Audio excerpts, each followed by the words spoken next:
अस्सलाम वालेकुम प्यारे बच्चों, कैसे हो बेटा। जैसे कि आप देख रहे हो, आज की हमारी जो टॉपिक है उसका नाम है types of reaction based on reaction velocity. Reaction velocity की बेसिस पर कितने अक़साम होते हैं रिएक्शन के। तो याद रहे बेटा, हमारे इर्द गिर्द बहुत सारे रिएक्शन होते रहते हैं। जैसा कि हम देखते हैं rusting of iron, burning of coal, combustion वगैरह। तो ये तमाम रिएक्शन हमारे इर्द गिर्द होते रहते हैं। तो उनमें से कुछ रिएक्शन जो है बहुत स्लो रिएक्शन होते हैं, कुछ फास्ट होते हैं, कुछ जो है वो मॉडरेट होते हैं। तो बेस्ड ऑन रिएक्शन वेलोसिटी याद रहे 3 टाइप्स हमने जो बनाए हैं। पहला नंबर जो है फास्ट रिएक्शन। क्या है बेटा? Fast reaction. और इनके एग्जाम्पल कितने हैं बेटा? या कौन से एग्जाम्पल है? तमाम के तमाम आयोनिक रिएक्शन जितने भी हैं वो तमाम के तमाम इसका एग्जाम्पल है। अगर इनके टेस्ट में सवाल आए कि जी which one is the fast reaction या which one is the slow reaction, which one is the moderate reaction, तो आपको पता होना चाहिए इनके एग्जाम्पल्स। तो फास्ट रिएक्शन के एग्जाम्पल्स क्या हैं बेटा? ऑल आयोनिक रिएक्शन, जितने भी आयोनिक रिएक्शन होते हैं ऑल आर फास्ट रिएक्शन। वजह क्योंकि इनमें डिस्प्लेसमेंट जो है वो इतनी क्विक हो जाती है कि इनका टाइम जो है अगर आप काउंट भी करेंगे तो माइक्रो सेकंड में ये रिएक्शन हो जाता है। Very fast reaction. Hydrochloric acid sodium chloride के साथ रिएक्शन करवाए, न्यूट्रलाइजेशन का रिएक्शन, तो ये इतना फास्ट होता है कि ये माइक्रो सेकंड के अंदर रिएक्शन हो जाता है। या फिर डबल डिस्प्लेसमेंट रिएक्शन हो सिल्वर नाइट्रेट और सोडियम क्लोराइड का, तो भी ये भी रिएक्शन जो है बहुत फास्ट रिएक्शन होता है। तो बस ये बात जहन में होनी चाहिए, जितने भी इनऑर्गेनिक रिएक्शन होते हैं, ज़्यादातर इनऑर्गेनिक रिएक्शन वो तमाम के तमाम फास्टेस्ट रिएक्शन होते हैं और इनका जो टाइम है 10⁻⁻⁶ सेकंड होता है। यानी कि इतनी स्पीड में रिएक्शन हो जाता है कि आप जो है वो इसको सही मायने में मेजर नहीं कर पाओगे। यही सबब है कि rate of reaction in fast reaction का हम मालूम नहीं करते, ज़रूरत नहीं होती हमें। दूसरा जो है हमारे पास रिएक्शन का टाइप है, उसका नाम क्या है बेटा? स्लो। अगर आपको नज़र आ रहा है स्लो रिएक्शन।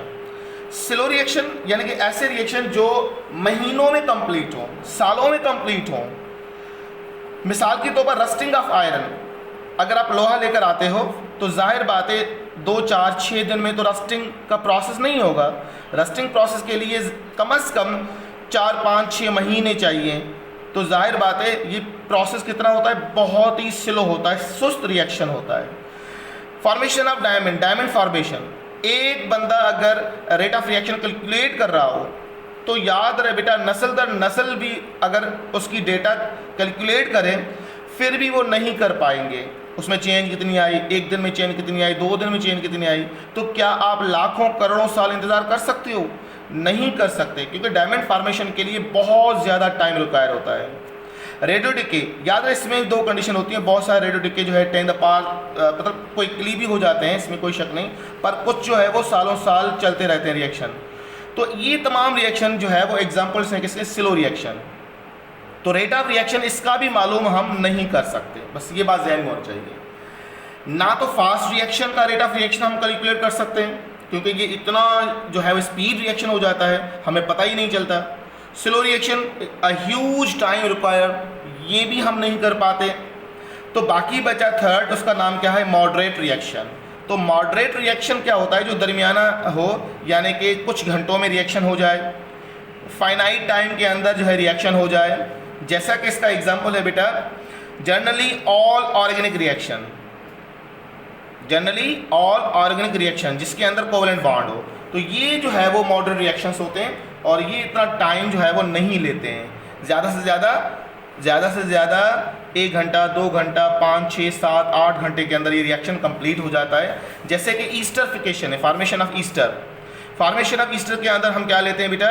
हम लेते हैं एसिटिक एसिड का मॉलिक्यूल लेते हैं और हम इथाइल अल्कोहल का एग्जाम्पल लेते हैं, इनका रिएक्शन करवाते हैं तो ईस्टर बनता है।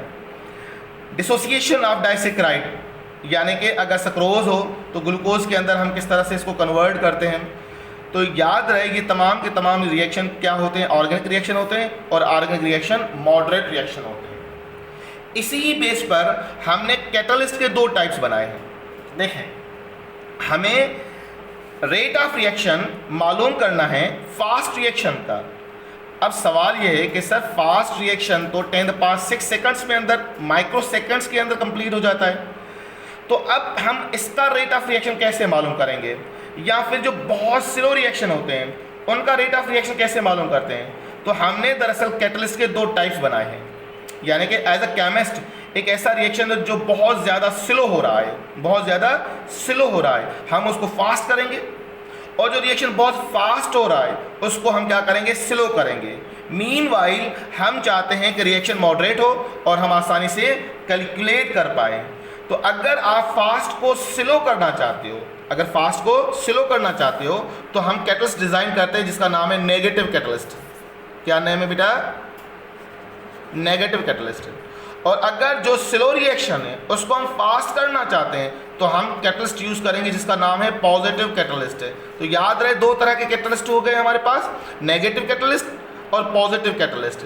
नेगेटिव कैटलिस्ट का काम क्या होगा, रिएक्शन को स्लो करना, और पॉजिटिव का काम क्या होगा, रिएक्शन को फास्ट करना। जैसे कि आपके सिंटेक्स में कुछ एग्जांपल्स हैं, बहुत ज़्यादा इंपॉर्टेंट भी हैं, इस टेबल से भी सवाल आए हुए हैं, और टेबल अगर आपको प्रॉपरली नज़र आ रही है, मैं जूम कर देता हूँ। अगर मैं जूम करूँ तो आप देख सकते हो। तो ये कुछ रिएक्शंस हैं बेटा, जैसे सिंथेसाइज ऑफ अमोनिया है बाय हैबर प्रोसेस। अगर आपने इसके अंदर एल्यूमिनियम ऑक्साइड या पोटाशियम ऑक्साइड का इस्तेमाल किया तो याद रहे ये दोनों क्या है, पॉजिटिव कैटलिस्ट है। This both are the example of positive catalyst, यानी कि ये रिएक्शन को क्या कर देंगे, फास्टेस्ट कर देंगे। और अगर आपने यहाँ पर अगर आप देखें तो यहाँ पर एक एग्जांपल नज़र आ रही है आपको, बिल्कुल, डिकम्पोजिशन ऑफ हाइड्रोजन परऑक्साइड।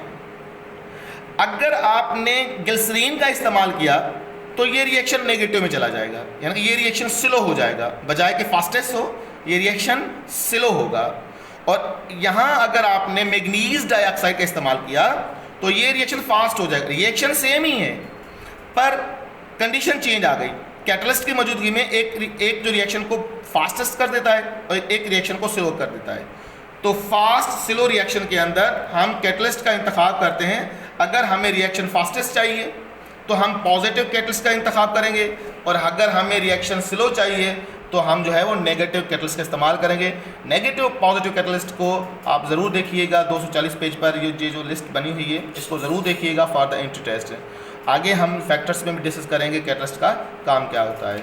उसके बाद हमारा जो सवाल, बेसिक सवाल आपके दिमाग में राइज होता है, सर ये फास्ट स्लो रिएक्शन होते क्यों हैं, इसका मैकेनिज़्म क्या है। तो याद रहे बेटा